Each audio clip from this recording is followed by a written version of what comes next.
Hey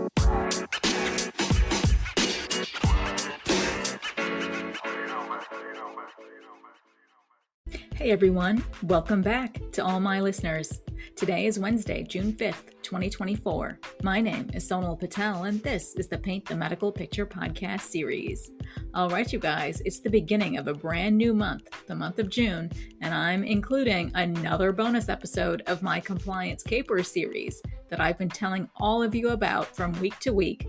Those are my collaborations with my very good friend and colleague, Betty Hovey, and they've been featured on LinkedIn Live as well as my YouTube channel. This is episode 2 in Compliance Capers. Enjoy. Hey, everybody.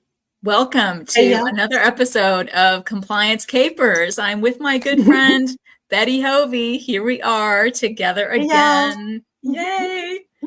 All right. So yes, our second episode, our second day of Compliance Capers. I'm so happy this arm has finally come to fruition, right? You and I have been talking about this. This has been in our playbook for quite some time. I know I've been alluding to it for quite some time, but we finally put forth 100% effort, and here we are. And we really do hope it is going to be a useful conversation. We really wanted it to be bite-sized, half an hour sessions to wrap up your work week, end cap it with a reminder for compliance, right? We really, again, don't want anybody to be caught up in these compliance capers, right? It's such an old-fashioned word, right? A caper.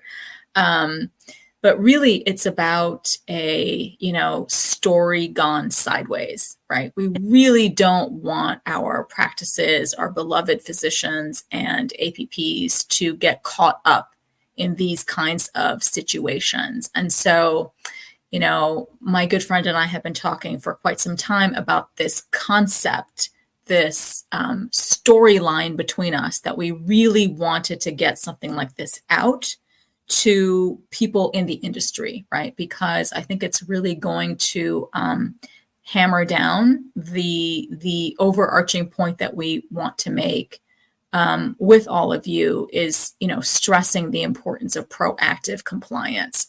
We really want to get in front of things versus what we see in these capers, right? The OIG, the DOJ in particular, are great in their daily, weekly, monthly press releases that I know my good friend talks about in her weekly Friday fraudster posts.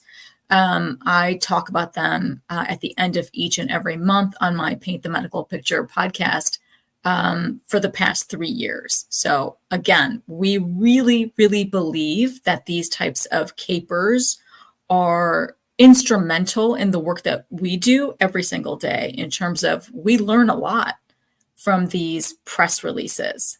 There's a lot of fine details that are actually found in that paperwork that we can glean because we are certified professional coders, we're certified auditors, we're compliance professionals.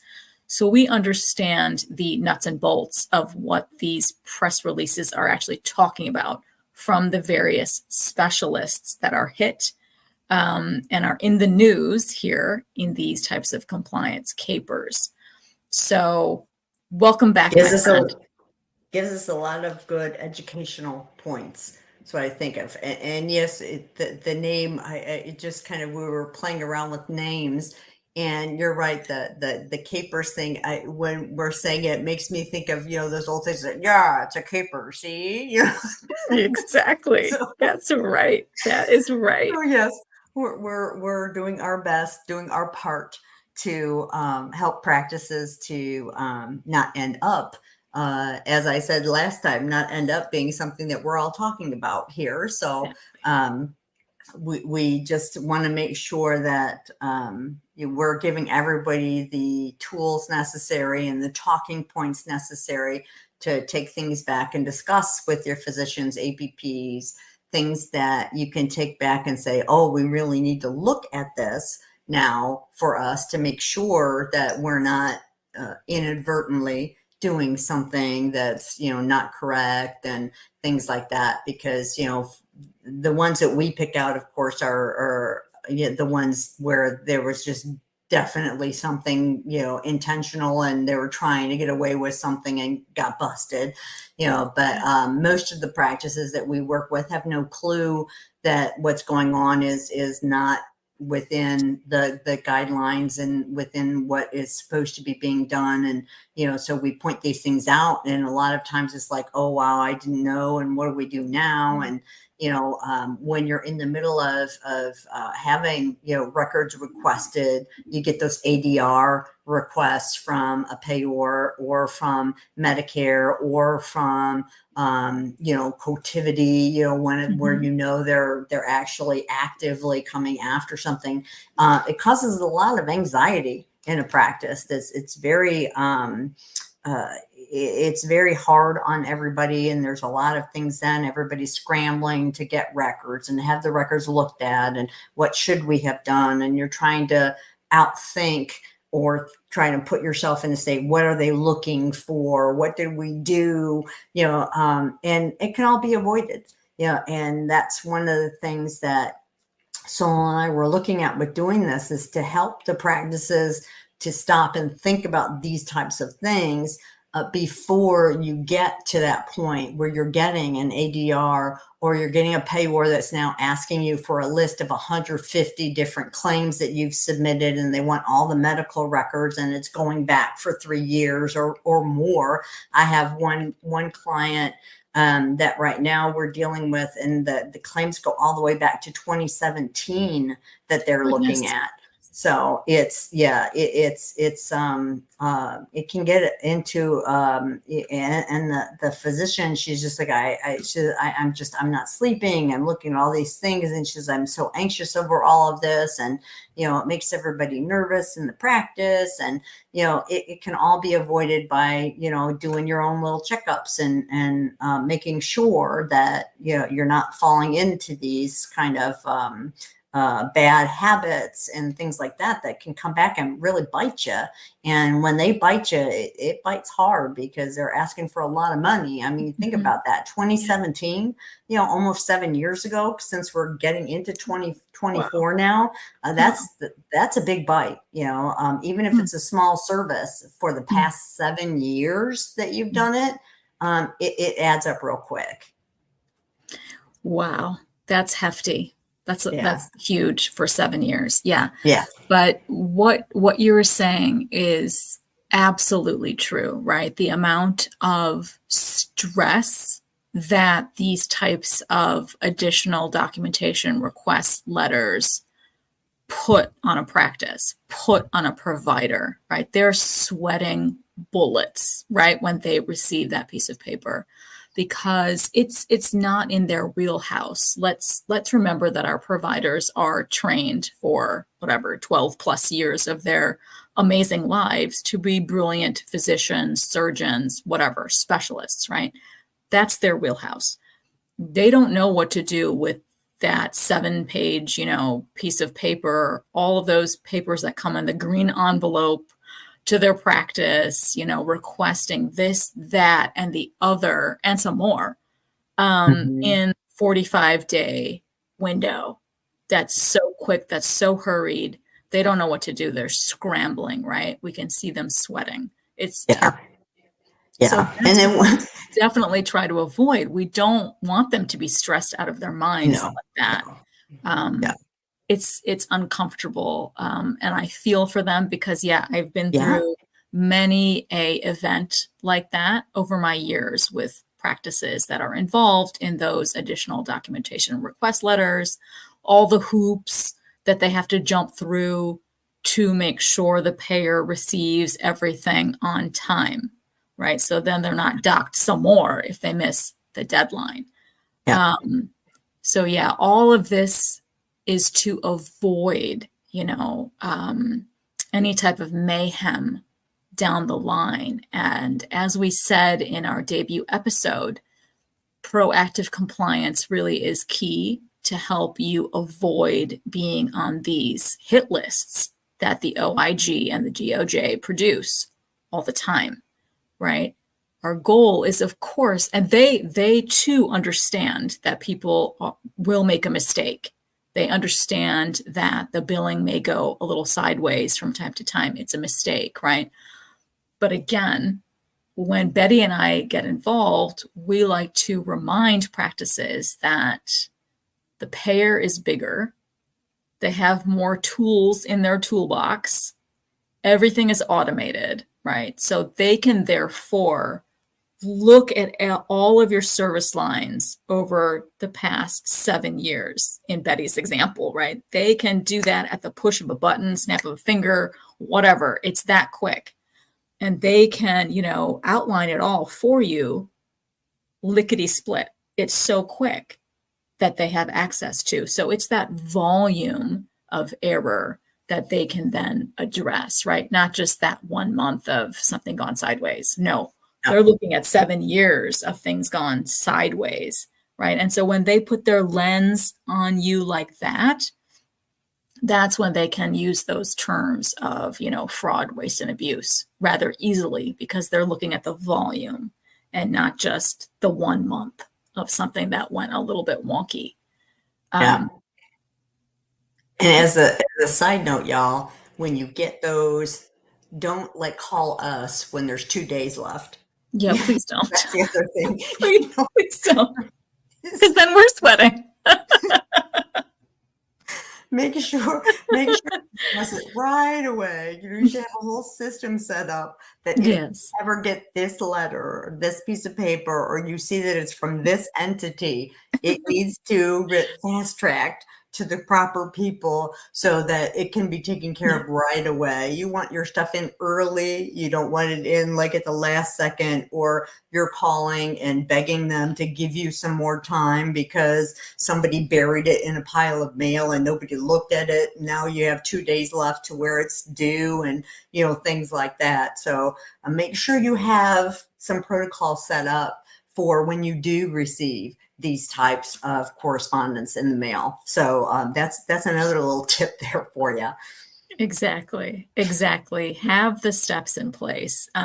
Make sure your team knows what to do when they receive that in the mail, right? Someone should know what to do with it, not just file it away, squirrel it away in a desk drawer, take it home with her in her purse. No, right? Those types of correspondences from the government, from the SIU investigator at Anthem, all of those things should go to the provider, right? They should have their eyes on it first, and then the applicable team member who knows how to escalate the situation, right? Make sure you open the mail so you understand that it is something that requires an escalation because there is a deadline, right? 45 days. Or something to that effect. And we always advise that when you do receive pieces of paper in the mail like that, it's highly advisable that you, we know plenty, but contact a trusted and reputable healthcare attorney who can help you, calm the situation down, because they literally know how to talk to the government. They know how to talk to the commercial SIU. They know what to do, right? Whereas you yourself are not equipped to do that because you don't know all of the information like a trusted healthcare attorney does. So that's another great pro tip, is make sure that you have the right people on your team as well, who should come, like we said in last week's episode, you should have outside people advising you, right? Not just everybody in-house, but get external trusted advisors on your team to help guide you through these types of situations swiftly.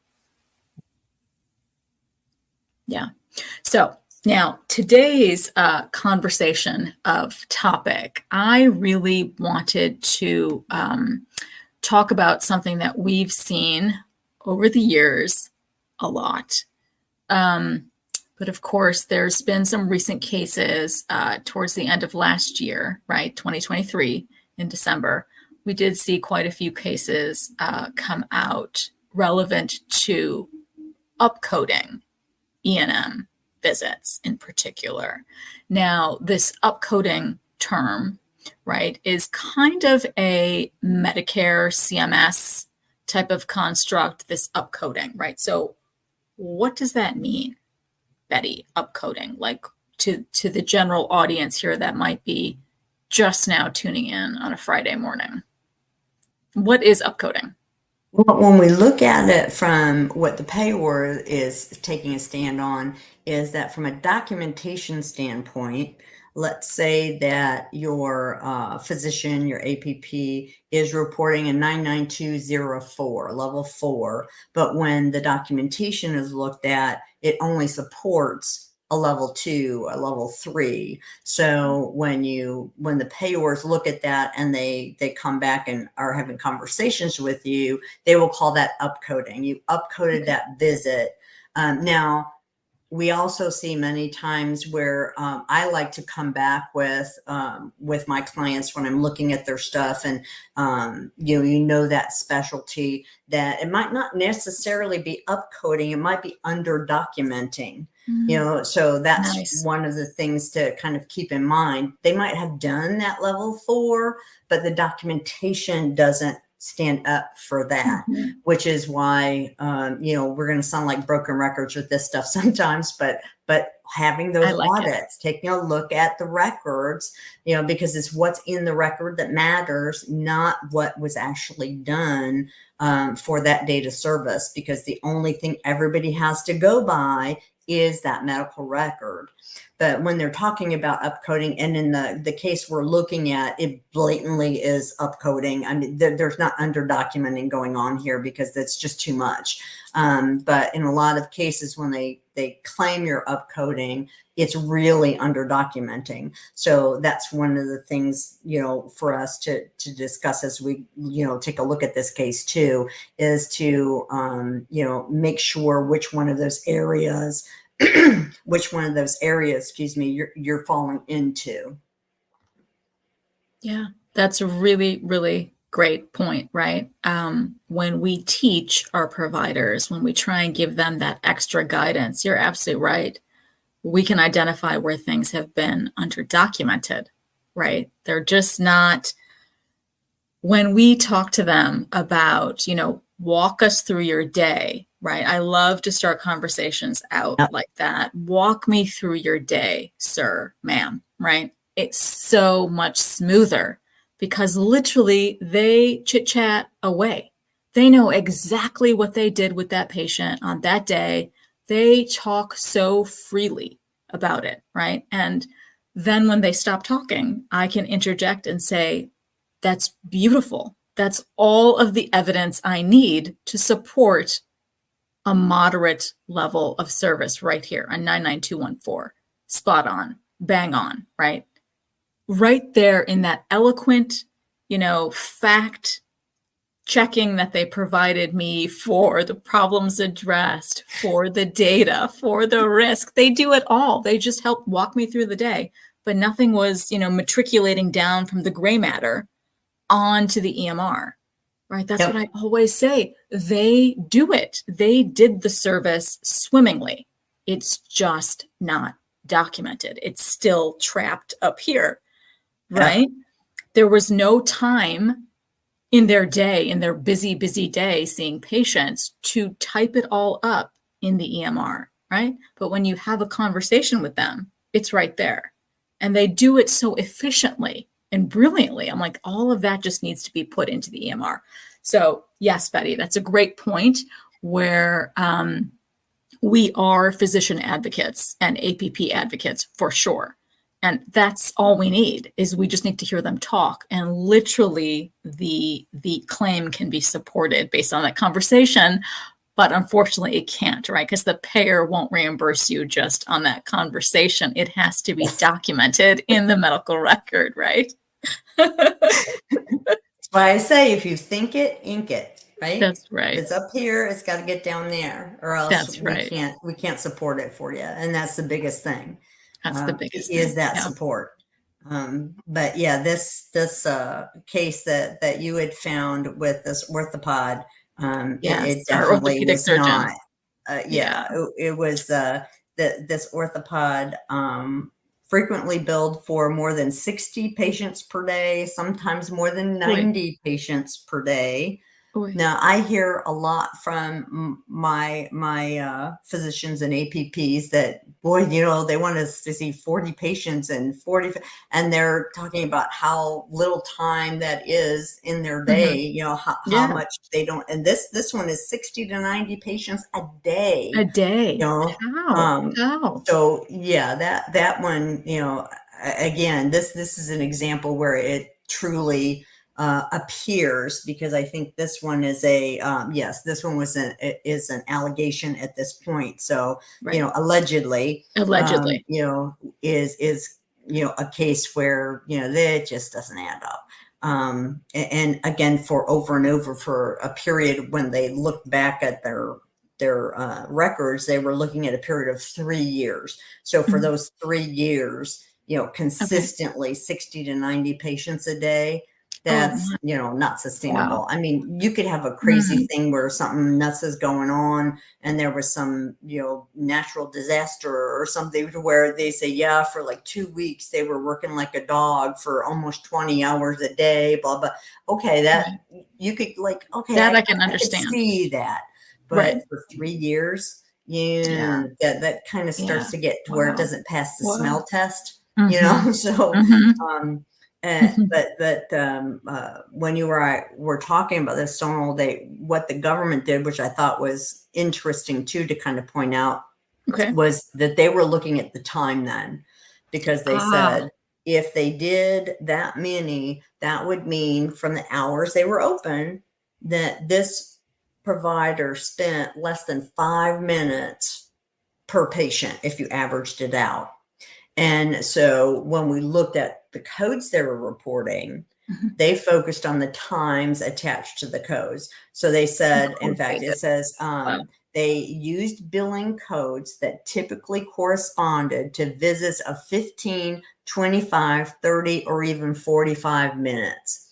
So they took those average times in the E&M codes and they used that to say, well, this isn't possible.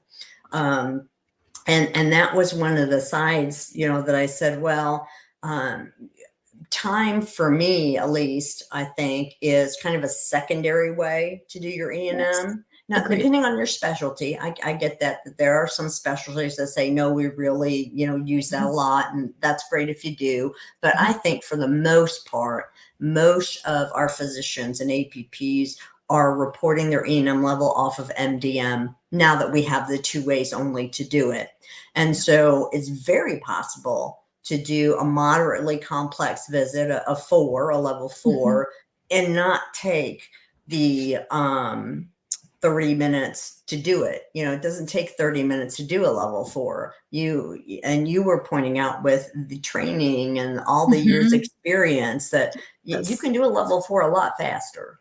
Absolutely. So I think they kind of skewed a little bit where there could have been some higher levels in there, but once again, over a period of 3 years, consistently, that overage, then it gets to the point of where you can't, how do you defend that? I mean, seriously, Right.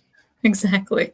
Yeah. Such a great point on the fine details of this orthopod, right? Really great points. And hopefully you guys can see in our conversation that the government really does or did take that time definition in our past E&M guidelines, right? In the definition of CPT from 1995 and 1997, they really pulled and honed in closely on those time increments, right?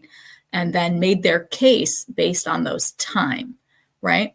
But as I've known, all of my providers over these years, providers in my own life, personally, friends, family, whoever, right? They are really smart people. And the way they think, the way they've been trained critically, their decision-making power doesn't necessarily fit neatly into those little time increments that the AMA developed in CPT definition, right? they can do it a lot faster. But the greater point here is not just to applaud our physicians, it's to implore them to create better defendable documentation, right? So in the cases of these types of situations, these post-payment reviews, desk reviews, whatever you want to call them, once they start looking, they can start developing their own stories, right? Which they did in this orthopedic case. You don't want them to start their own story, right? You draft your own story of that patient and what you did for that patient on that date of encounter today, and make that story, be heard loud and clear. So there's no questioning and no other narrative that can intervene. So to your point, Betty, that's so true, that those time increments they were kind of the devil of you, right? I mean, they really did pick at that time increment and put so many of that detail and language into these press releases over the years. I don't know what they're going to do now in the landscape that we're in, right? Based on the new guidelines in 2021. Because we do still have that time threshold, a little bit different than what we were used to in 95 and 97, but there is still that time threshold in there at the end of CPT definition. So we don't know what they're going to do with that, right? But again, based on our experience, yes, you can definitely do things faster for medical decision-making purposes because you've been trained for all these umpteen years doing what you do best. So it won't take you whatever the time threshold is. You can do it under, right? And still qualify for that moderate level of service or even high level of service. But again, based on documentation. That has to be in there. So yeah, that's a really good point that I don't think a lot of people talk about. And I think it's important for our providers to realize that, all of their gray matter thinking has to really come down into paper, into the EMR. Yeah. It's no longer paper, but into the EMR. And I would say, I don't know about you, but one tip that I give when I'm looking at records and doing audits too is that they can take it or not take it, but if you're reporting your service by MDM, I always tell my clients, then don't put time in the record. Yes, right. Because if you're putting time, because I get that question a lot. Well, by time it's only a level 2, but by MDM it's so which one that you do it by, whichever benefits you the most. Beautiful. But Beautiful. If you're doing this MDM things and you are doing them at a more rapid pace than what the time scale or threshold is in the code, don't put the time in there. Don't give something out there for a payor or somebody else to look at and kind of pick at you for and say, hey, this one's only this long and this one, that don't put the time on there. If you're billing by MDM, just bill by MDM. And I think that kind of can help make some of that, not be a point of contention, for maybe a payor to pick on. Yes. Yes, really, really great pro tips there. Absolutely. And this is why you and I can't stress this enough, is that getting external consultants, external educators, external auditors on your teams quickly can really help you better understand, what it is you need to make sure that your service lines are being performed cleanly, right? And you're sending those claims out for reimbursement appropriately the first time. Remember at the beginning of our conversation today, we were talking about sweating. We don't want you to sweat, right? We want everything to be squeaky clean, sent out the first time. So when you are audited in the future, because you will be, everybody is going to be audited. It's just a matter of when it's going to happen, but will definitely happen. you don't have to sweat it out because you've had external professionals come in and teach you, help you, show you how to do things appropriately the first time. So you can, keep your reimbursement appropriately the first time and not be bamboozled with these extrapolations and later on, and have that additional unnecessary stress, right? Because you're already stressed providing amazing patient care for your patients who are sick, ill, they're dying from something. That in and of itself causes you stress when you go home at the end of the day, right? You don't need an additional stressor of this reimbursement green envelope that comes to you in the mail for Medicare or whoever, right? We're trying to help you avoid all of these additional risks that you really don't need to take on. You can avoid these compliance capers. That's again, the theme of our episodes here, are compliance capers. We don't want you to join that club. Please. No. And, club. And a lot of times it's just a tweak. It's not like everything has to be totally overhauled, or, a lot of times somebody like Sonal and myself and other consultants, they can take a look at this stuff and say, well, if you just do 1, 2, 3, you just do this one little thing or these 2 little things, then you're good to go.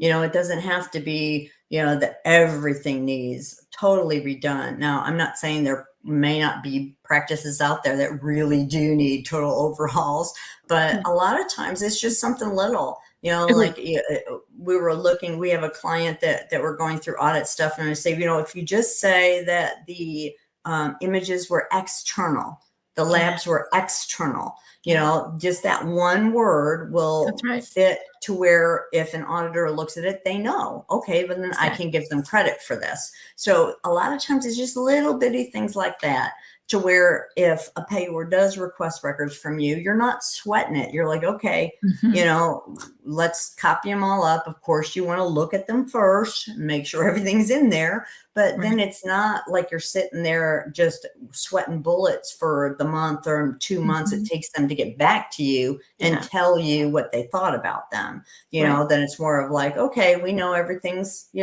know we might have a mistake or 2 in there. Everybody does, but there's not going to be, 80% fail rate on these things or whatever.